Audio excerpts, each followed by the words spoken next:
ও হাবিবালানা সুন্নি হইয়া থাইক। করতেছি ভাইয়া, করতেছি, আমি বুঝছি কাহিনীটা। ওয়াজ করা হবে, এটা কথা দিলাম, এটা একটা কথা দিলাম ভাইয়া।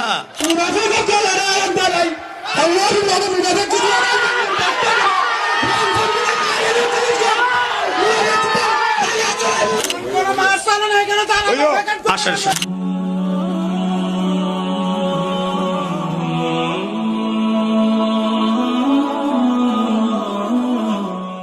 আমি আজকে ইনানি আশেপাশে সবাইকে চ্যালেঞ্জ দিয়ে গেলাম, চ্যালেঞ্জটাকে যদি ভাঙতে পারে আমি জীবনে আর কোনোদিন আপনাদের ইনানিতে আসবো না। কবর গেলে নামাজ নিয়ে প্রশ্ন করা হবে, রোজা নিয়ে প্রশ্ন করা হবে, হজ নিয়ে প্রশ্ন করা হবে, যাকাত নিয়ে প্রশ্ন করা হবে।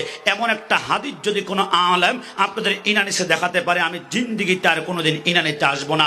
আল্লাহর কসম, নামাজ রোজা আমল নিয়ে কবরে কোনো প্রশ্ন হবে না, কোনো প্রশ্ন হবে না। কিয়ামতের ময়দানে নামাজ নিয়ে প্রশ্ন হবে। একটা সিজদার হিসাব ছাড়া একটা কদম সামনে যদি পারবেন না, পিছনে না, ডানে না, বামে না। আরেক কবরে নামাজ রোজা নিয়ে কোনো প্রশ্ন হবে না। কবরে একটাই প্রশ্ন, নবীকে না ছিললে ডাইরেক্ট জাহান্নামী, নবীকে ছিললে ডাইরেক্ট জান্নাতি। একটু চিৎকার মেরে বলি সুবহানাল্লাহ।